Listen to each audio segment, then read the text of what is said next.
What's up, everyone? Welcome to the meetup. It's a little different nowadays, right? It's so good to be back. It's so good to be back. It's like what? Nice little season 2. Yeah, right? yeah, a little season 2, mid-season refresh, you know what I'm saying? Right. With that being said, my name is Nia Gibson. Joined with me today is Johnny Pays, Olu Olamigoke, and we have a special guest host here. Some may call him Ford X Hurdles. Someone call him like Mr. Do It All. DeVontae Ford. How are you doing? Rise and shine. I have arrived. Your hero has returned. I know y'all missed me, but I'm here to stay. So what's everybody been up to the last month and a half? Oh, man. I think I've been home for like 6 days out of the month. Really getting that rent money. Really It's a donation. It's a donation at this point. Donating rent for the past 6 weeks. I don't know. I mean, today's Tuesday. I feel like I don't know what day it is. I don't know what hour it is, but that's typical. You know, I always think it's funny when people ask, like, yo, you must have like an off season, right? Like you're in your chill time of year. What's that? Yeah, that's fine. I feel like we got off Tokyo, straight into marathons. I love it though. It's like it's always something to look forward to. I've been out saving the city. What'd you say? I said I've been out saving the city. Oh, really? Yeah. Okay, Spider-Man. Yeah. At the Running Lane Champs, right? That's where you were last weekend. I just got back from Alabama. Yeehaw, or whatever it is. Sorry, wrong. I don't know about you guys, but like one of my favorite times of the year is TRE, the running event, which I think all of us, we are all down there. Did you guys have a good time? Oh, yeah. I mean, TRE is TRE. We were able to see everybody, have a good time. It was nice. It's always one of those refreshing moments, those refreshing conferences. It's like something to see everybody, you know? Yeah, the running event is like, I say it all the time, the running event is like summer camp for adults with responsibilities who happen to be in the running industry. TRE needs to be like a week. It does. 4 times a year. But I know the people who put it together are probably like, we're good with 2 days, 3 days. And I don't blame them. Shout out to the whole TRE team. Janae, Christina, Michaela, they do a great job of what they do over there. Devonte, this was your first TRE. I want to hear your first impressions. Me, I mean, you don't ask was it fun, Johnny? I think we know you had fun at TRE, right? We've seen you, buddy. On that note, I think we do have a clip here. Yeah, I don't think everyone's seen you in that. Please, let us see Johnny. Oh, my God. We're dressed for the parts. Riding the Brooks shoe. And you got like a jump start, too? Wow. You got to really mount that thing. It doesn't have like it's pretty. There you are. Oh, my God. So, yeah, this doesn't have the ergonomics of a bull. Like, this thing was real tough. But, yeah, I gave it my best go. I did about 44 seconds. Goodbye. Oh, we got the thumbs up, too. Oh, Johnny. Oh, my God. I'll tell you what, guys, like, I told you this off camera, but, like, that's my favorite night of maybe the whole year. It's the Brooks party to close out the whole thing. And, like, but the bowl was a new thing. That was, like, so cool. They also had Y'all Out Boy, which is the Fall Out Boy cover band that they've had the last, like, several years. Yeah. Just jamming the place out. It was popular. Yeah, I don't know what I was expecting, but that was the time. Brooks was... They ate that up. And for those of you who don't know what TRE is, it's a trade show that happens once a year in December, usually in Austin, this year in San Antonio. And it's a bunch of brands, shoes, you name it, recovery products showcase their product. A little sneak preview into the future. Yeah. To see what's down the pipeline. Really wish we would have got that clip of Olu dancing in there. Aha! I have not hit that Soulja Boy that hard since it dropped in 2007, man. My knees were sore the next day. I was cranking it, though. We love that. Before we get too far into the weeds, guys, this episode is presented by Wahoo Fitness and the Wahoo Kicker Run, a winner of the 2025 Runner's World Gear of the Year Awards. The Kicker Run is not your ordinary treadmill. It's a revolutionary rethink of the traditional treadmill. Can't read today, guys. It's engineered to bring the freedom and form of outdoor running into the home through dynamic pacing, terrain simulation, and unmatched connectivity. Guys, this is a pretty big deal. Like, I, for one, would not be caught dead on a treadmill. I will be layering up in many layers, no matter how cold it is. But this changes the game because they're bringing some of that innovative, like, immersive technology to really make it, you kind of get that variability and that experience as if you're running outside. Something I've really noticed, like Cole Hawker is big into it, down there in Blacksburg. It gets cold. And in addition to, like, all the cycling, which they have been doing great for years, this treadmill, I've heard, is like, it raises it to the next level and really gives runners that option, when the weather's really not cutting it. And sometimes it's going to give you a better experience than you might be able to get even outside. So it's good stuff. Ooh, we got to get one in here. And I think we should do the whole show with you running on it. Yeah. Since he loves the treadmill so much, we'll just put you in your treadmill corner, and the rest of us are here nice and pretty. No, 100%. Okay, guys, it'd be dope. Let's get into the track and field deep dive. We had quite an eventful weekend, did we not? We did. We Put it lightly. Put it like we had a couple world records, NCAA records, all that other good stuff. But let's start with Josh Hoey. He broke the 600-meter indoor world record that was once held by Donovan Brazier in 2019.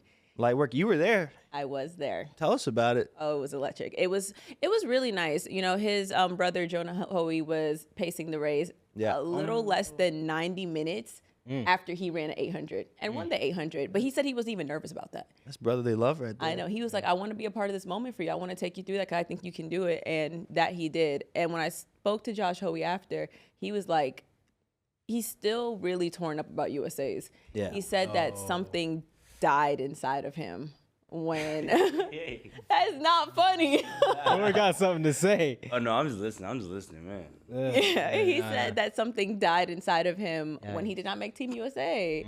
And he was like, it still tears him up to this day. And I think with that being said, it kind of lit us fire in his belly a bit to make sure that doesn't happen again. I think we're going to see a very different version of him. It seems like he's very much so prioritizing his speed endurance, things like that. It's crazy. It's always amazing, like in the moment, something that can feel so negative ends up in the long run making for an even more compelling story, and that where things work out maybe the way that they should. Man, I hear what you're saying, Johnny, and I agree. Because on the surface, you look at everything, there's positivity comes out of it. But having been in a similar situation, Fair enough. I mean, my circumstances were a bit different. But I had received a wild card invite for the World Championships in Beijing in 2015. Yeah. And I'd set a PB to get there.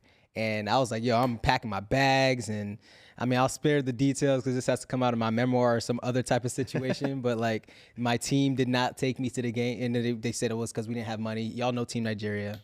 All respect to my fellow Nigerians, but I say that to say that put the biggest chip on my shoulder. Sure. Where like 6 weeks later, I was so charged up, I went out and qualified for the Olympic Games when they didn't even take me to China because they said I wasn't even going to make it to the finals. The jump I would have had in when I qualified for the Olympics at All African Games would have put me well into the finals. But I say all that to say, to this day, 10 years later, there's still like a little bit of like and a little bit of dog in me that's just like would still, if I had the opportunity, I would have loved to compete in 2015. So there's positives, but there's also like as an athlete, you want to make sure you're checking every box because you don't know if it's going to come back around. I take my comment back. I think. I think on the flip side, though, we see those stories because we know when Masai Russell tripped over the hurdles in Budapest. She's like, I feel like that was almost like her world to lose. Yeah. And, we saw she was pretty torn up after, but she said, I'll be back, and became the Olympic champion. I'm scared of what she's going to do next year, though, because, she didn't have the best performance this year, but she's shown that she can come back after a hiccup, after a mess up. So I'm really concerned. Wild take right now, watch Masai Russell next year. I called it. It's literally a whole year in advance. I don't think that's that. It's not that wild. That's not that wild. It's a hot take for me. That's pretty mild. Masai Russell, I think she's the best 100 hurdler in the world. Yeah, I agree. I know she definitely is. Yeah, I think she just is one of, in my opinion, the short hurdles is the hardest race in track because it's by far. That's not an opinion. That's factual. Yeah, because it's like you could be the best in the world, right? But if you have one hiccup. Yeah. Races that you have zero room for error. And anyone, as we've seen, any one of 8 women who line up in the finals at a world level competition could either run a world record or just come out there and be a brand new title, brand new world champion. Like look at Ditaji. You know how many of the top 10 fastest women in history are active right now? I'm pretty sure like 7 of the top 10 all time are all active right now. Yeah. And that's because they keep dropping crazy. A few years ago, 12:20 anything was like, yo, but now like how many we have run 12:20 this year alone? Like 12:1 in the 12:20s, like it's. Masai hit 12:1 2 times. Yeah, it's nuts. 12:1 in the over hurdles. Yes, and we still have Toby, the world record holder. She ran 12:17, right? Yeah. 12. Well, she actually has run a windy 12:06, was it or something? Whoa. But 12:17 legal. Yeah. And that was the world record. We can't spill all our secrets right now, though. Yeah, we can't spill all our secrets. We're gonna tell y'all more about that another day. So. Back to BU, though, I think it's important to put some context because, like, we got marathons, we got cross country, we got indoor track, like, all going on now at the same time. Yeah. I think this BU meet, people might be wondering, why is it, so early in the season before, like, the holidays and everything?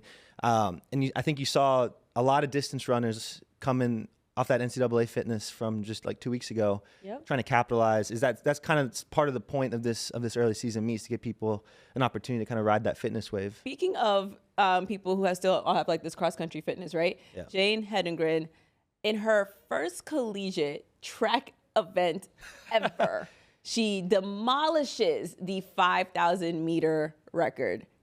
Demolishes it. And she was with Pamela Koskei for like about the first half of the race. And she almost acted as a rabbit for her because she pulled away and then Riley Chamberlain came and caught her. That's like the complete opposite of a rust buster. Yeah. Yeah. No, for real. She's Just max it out. busting the rust. And Jane blew this record out of the water. Yeah, man. It was formerly held by Doris Lemon-Gole, and Jane ran 14:44.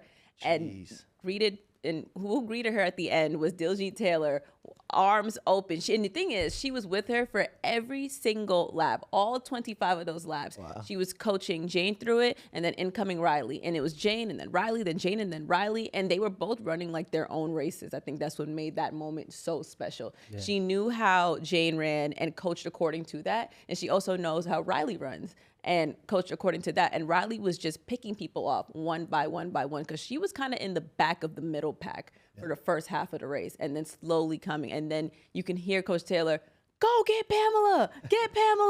And I was like, oh, yeah. This is about to be a race. I love when coaches call out other athletes by name. Like don't be like go get her. No, say that person's name. Go get her. He's not scared. And get his ass. No, exactly. Yeah. And like she was sitting there like here, right? To the athlete. Go get her. Go get her. Like, go get Pamela. I guess for people that missed this race, we're going to be seeing Jane for a long time. Like, this is an unbelievable debut. And to think she's only a freshman, that she was in the conversation to win the cross-country title as a freshman. Like, almost did. We're really witnessing a generational talent. My hot take is we won't be seeing her that long because I feel like after sophomore year, she'll go pro. Oh. That's my hot take. All right. Yeah. I agree. And she'll stay right over there at BYU to train. Those 5Ks. Why would you leave? What'd you say? I don't know. This 5K is just a different monster, though, man. I can run a 5K. Dude, you're a 5K runner now. I can run a 5K. How was your 5K? My 5K is amazing. So, for those of y'all that don't know, I went to Huntsville, Alabama for Running Lane a couple days ago, and I competed in the 5K. Might drop a clip in there for y'all, maybe. I don't know yet. But it was pretty good. I started off really good. I was in front, guys. Fist bump some guy. Yeah, dude, we got this. We're running, we're laughing. And then, like, 800 meters in, guys. It got real. I just slowly started watching it. I'm like, the adrenaline wears off, the fun wears off. It's like, oh, my God, like, man, we got a lot of race left. So people just start slowly passing me and everyone. I'm like, oh, my God. I'm watching people literally walk so slow, run past me. But the whole meet, like, running, it was a great experience. My first time being out there. It was a little chilly, but it's a lot of competitive athletes out there. They had 40 entries of sub-15 athletes. Jeez. 40 entries. Wow. Oh, wow. So, but the whole experience, it was really cool. I believe the time that won was around 14:50, if I'm not mistaken. Mm-hmm. The official was giving the bullet for each gun to all of the winners of the athletes. It was really great. It was a good experience. Really muddy though. Dude, I'm proud of you, man. We had the Fleet Feet executive team out here last week, and Devonte just hopped in. We went for a run after the work day. Did the longest run he's done in years. Shout out my boy Joey Pointer, man. That's my guy. Hey, anytime you want to run, man, you want a 3-mile run, I got you. Me and Johnny Pace gonna pace you through the city of Austin. I love the hurdler to long distance pipeline. Whoa. Now you better accept that. You just did 2 5. You just ran with 4. Look at you be doing it. I'm not like deep, and you feel me? This is like for like recreational, rare situation though. Okay, so all my sprinters run a half marathon. That's what I remember you saying. To all my sprinters and jumpers out there, who goes out and runs 4 miles in the cold for recreation? And then races a 5K the next week. And then races the Me. DeVontae Ford, baby. Mr. Do It All. Right. Mr. Do It All. Right. Mr. Does the distance too. Ford X 5K. Ford X. Ooh, that's a thing. I ate that. With that Ford X 5K. Yep, that's it. 5K, 5 mile. I don't smile. Lakers in 5. Okay. And there we have it stamped. Devonte will be running 5Ks throughout the track season. But Devonte, they also at Running Lane, they have this tradition of jumping in the pond, right? Yeah. Oh, they do. Yeah.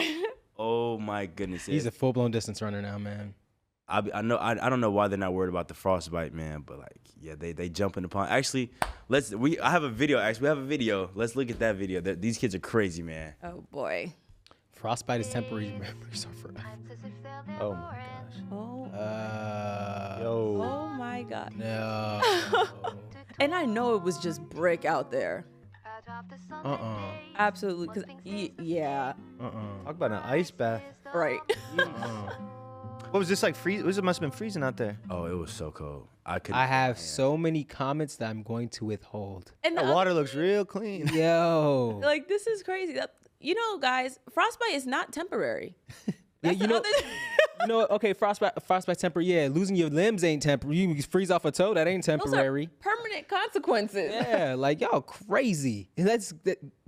Who am I? I just don't like cold. I mean, maybe I'm the odd one out here. Maybe I'm the one that's like, you know, if it's 40 degrees outside, 30 degrees outside, I'm not going to jump on a pond because I'm not crazy. Maybe I'm the crazy one for not wanting to do that, but I'll be the crazy one. I'll say this. It's one of those if you know things. Running lane is a special place with special traditions. I did running lane last year. And when I realized that's what they do after the races, I was like, oh, y'all be doing this for real.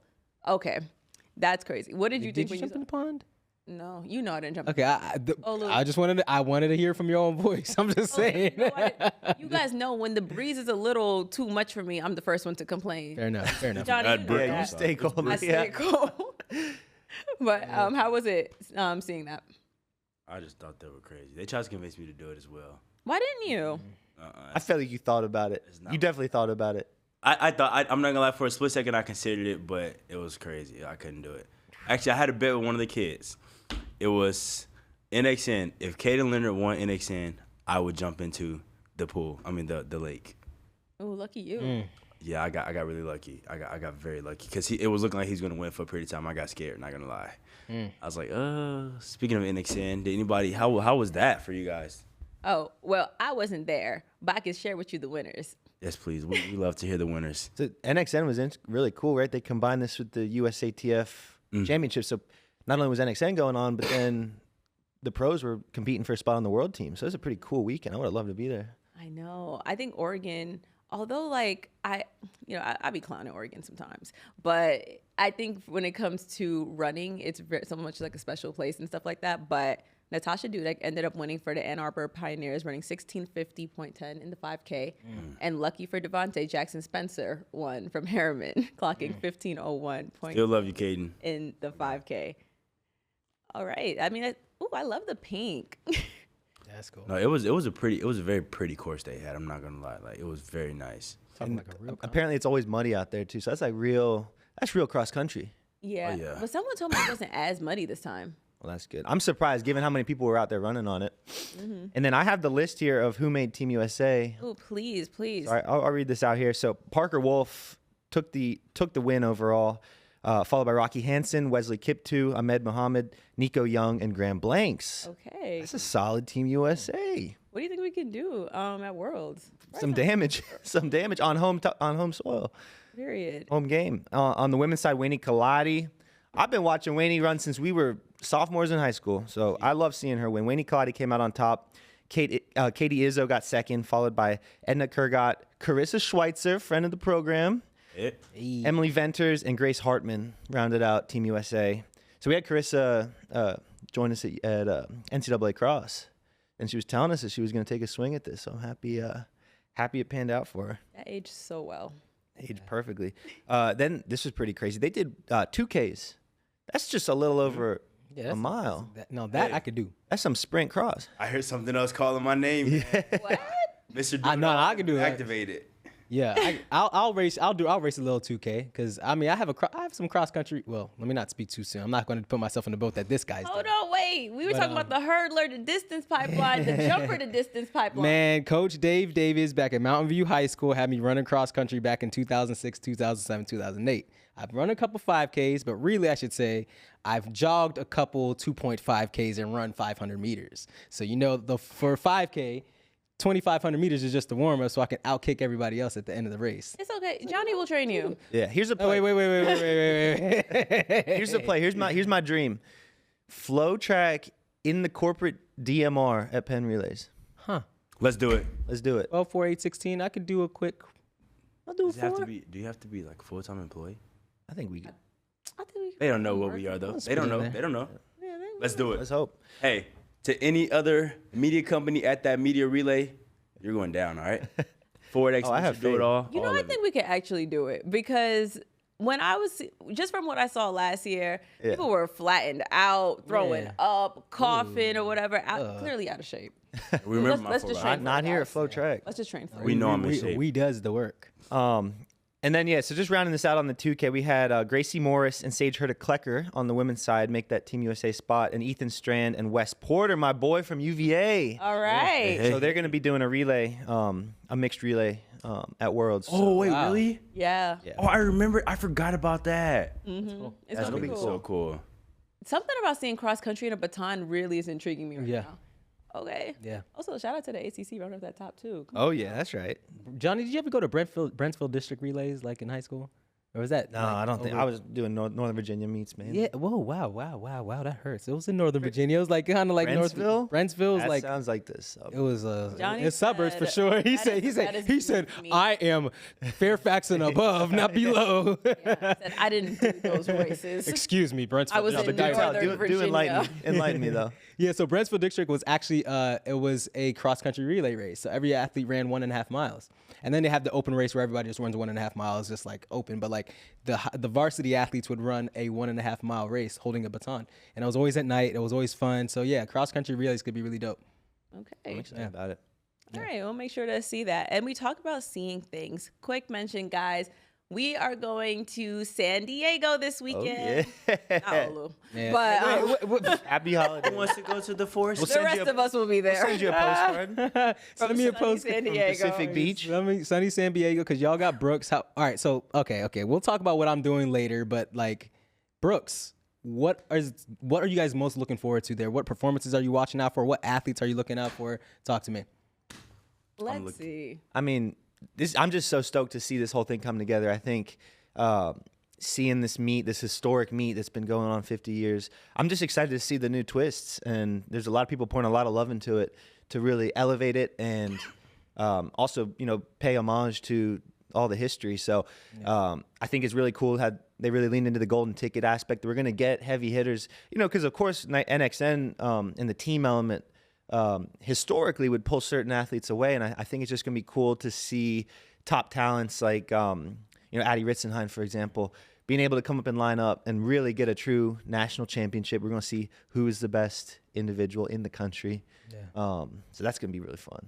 Yeah, I think I can only echo what Johnny said. It's going to be so nice to see because at one point, for a split second, because it was such a quick turnaround, we were thinking, oh my gosh, this is the end of this. Yeah. But the fact that it's going to continue, thanks to Bergstown Running and obviously us FloTrack here going to stream it, I'm excited to see what's going to happen and just to continue this legacy of runners. Because again, we've had the Cole Hawkers and the Grant Fishers come from Foot Locker Cross Country Championships, which is now Brooks Cross Country Championships. Yeah.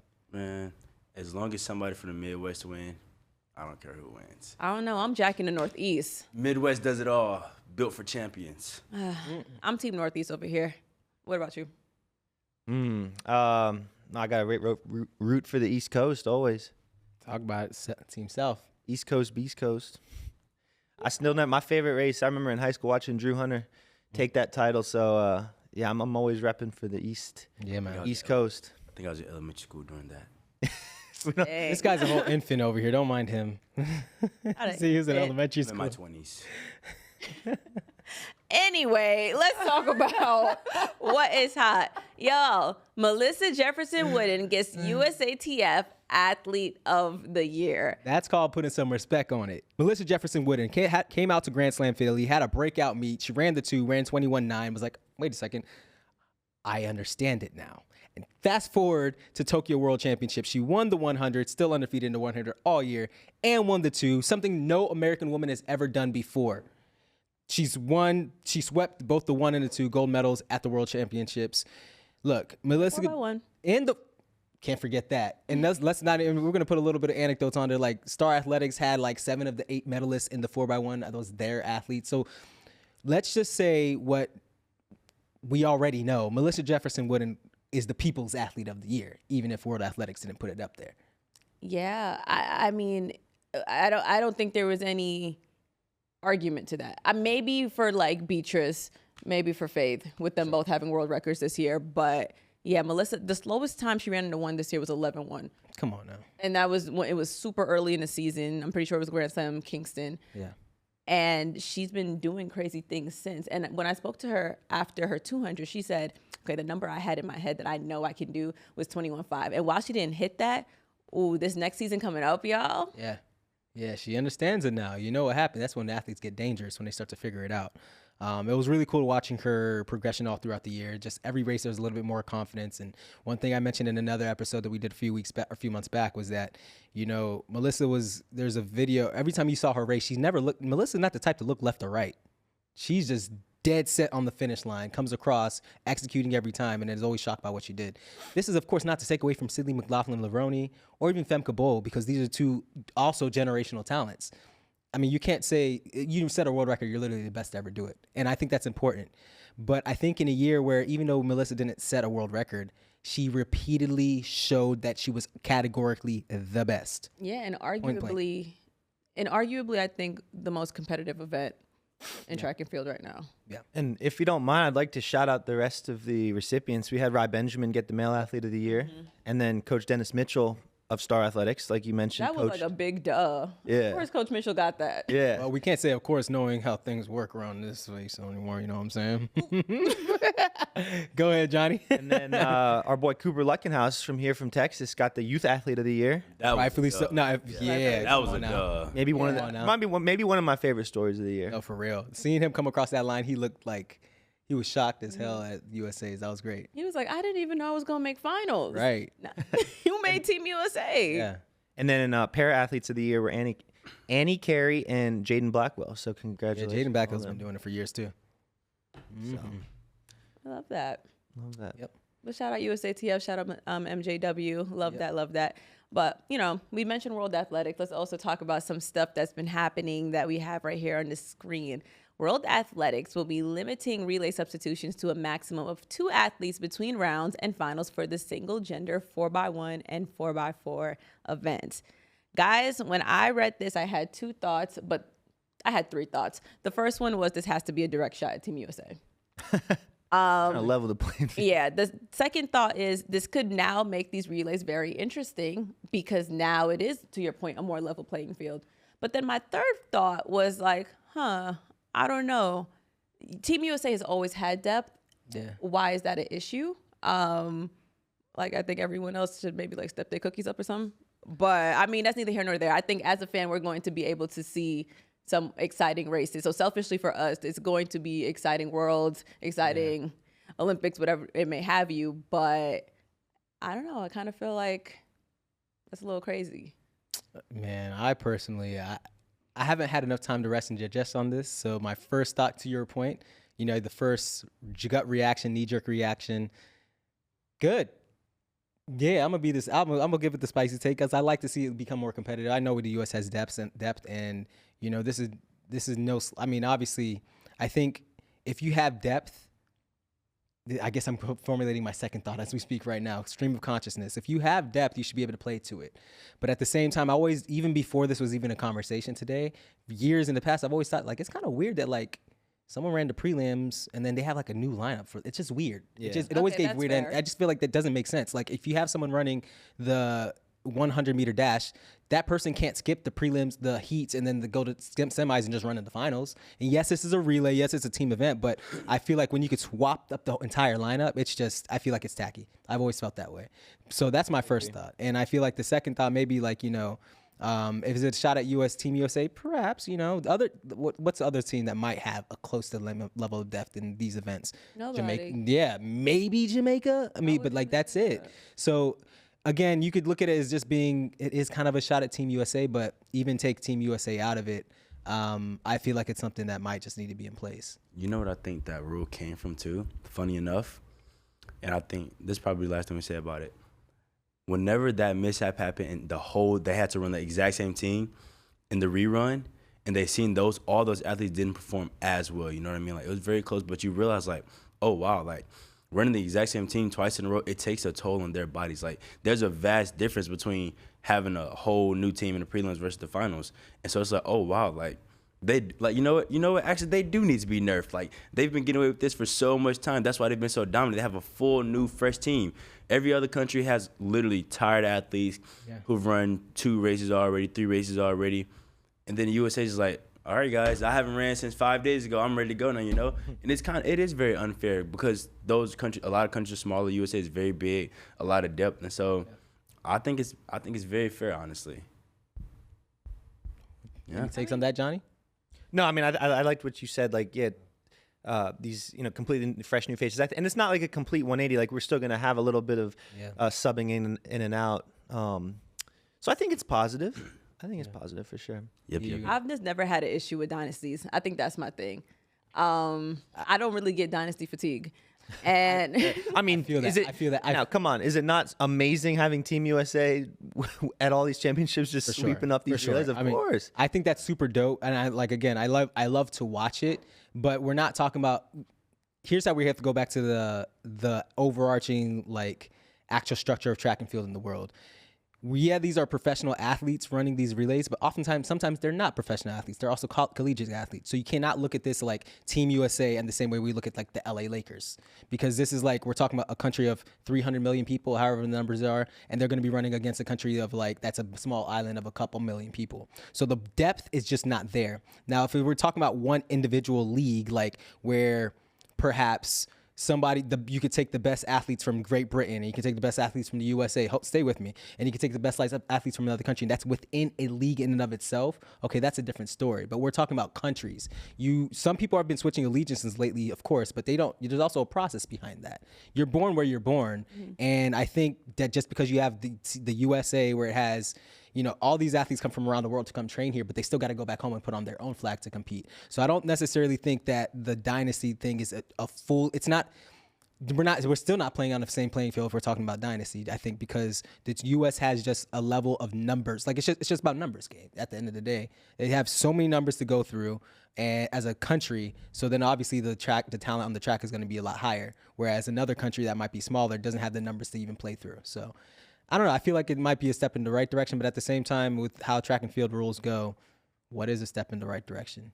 I think, like, despite that, it is a step in the right direction because competitiveness is important. And on one hand, obviously seeing a completely different 4x4 team in the finals can be a little bit like, whoa. But I do think I'm going to stick to my word of dynasty, because I think even if we were to talk about Lakers, Kansas City Chiefs, and stuff like that, sometimes what they have and advantages that they have may be like stuff with their budget, stuff with people wanting to go there, stuff with like this fan base around them that also adds to that dynasty and stuff. And it's not fair. I don't think it ever is fair or ever will be fair, but Gotcha. I guess sports. Sport is about unleavening the playing field. Yeah, leaving on the playing field. Dynasties, leaving the playing field. I love the word dynasty. I know. I think, man, we should talk about some football, actually. Let's talk about some. Ooh, look at that. That's me on the. You know what? Let's give a little bit of story. So you see it on my chest. We got the Indiana, the cream and the crimson. You see it on see it on the screen. That is 2012 Olu pre-locks. Wow. We're over there. That is the Big Ten championships indoor 2012. That was the first year. Look at those delts. Yeah, I was like 8. Yeah, exactly. He was an infant. 8 years old. So, and I guess I still look the same, just minus the hair. But that was when Nebraska had just came to the Big Ten. Nebraska and Maryland, I think at the time, or Nebraska and Rutgers, something like that. They hosted Big Tens that first year that they came in, and my team came in and we swept. And you know why I got these rings on? We can kiss them. Because Indiana football came out here and proved that we're not just a team that is good, but we are a real team. Just took down formerly number one, Ohio State University. Huge. To take over the number one spot, the Ohio State context. If you guys don't watch college football, Ohio State is the previous college football championships from last season, and Indiana was ranked number 2. So both teams are in the Big Ten. Ohio was number 1, Indiana number 2. We just beat Ohio State. We're now the Big Ten champions. I got my Big Ten champion ring because Big Ten champions get Big Ten championship rings. Yeah. I'm gonna wear this all day. It's kind of heavy on my hand right now. I gotta give my arms a little bit of a rest right now. But but at the same time, I know I'm bigging up Indiana, and I will constantly do that. You're not gonna hear it to the end. Hopefully, the number one thing is that we finish on top as the college football playoff champions. Yeah. But, we got some people from Texas Tech to, put Texas Tech over there in number 4 as well. And as we know, history repeats itself, guys. All right. Indiana won the Big Ten title, right, did not win a national title that year, guys. But some people like myself from Texas Tech, okay, we won the Big 12 title, right? 4 in a row, men's and women's swept, indoor and outdoor, right? But you know what else Texas Tech has done in recent time that Indiana has never done? Won a national title, guys, and history repeats itself. Texas Tech, number 4 in the playoffs. Reckon, guys. We're coming home with that chip, though. Not gonna lie, we know what a national championship ring feels like, guys. I have the rings at the crib. I did not want to bring too much gloss here. You know, I'm flashing up. My face card does enough, y'all. But I didn't bring the rings today. But like I said, Texas Tech is bringing it home. But All right, so when y'all going home bruised and battered, I'll put this ice on your chin. Make sure you feel. Oh my. hey, at least we're not Syracuse. At least we're not Syracuse, huh? Where's Syracuse at? We don't even know. All right.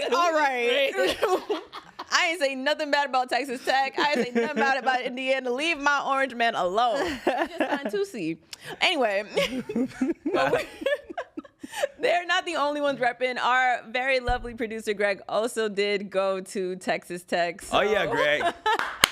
Yes. Shout out to Greg. Shout out to Texas Tech. But yes. That handsome young man, huh? Yes, Texas Tech did Look at beat that guy. BYU 34-7 to become Big 12 champs, and Indiana did beat Jeez. Ohio State 13-10 after a very weird field goal attempt by Ohio State. Very weird. Very, very. strange. I Yeah, don't know if and that they just is win betting. their first Big 10 championship.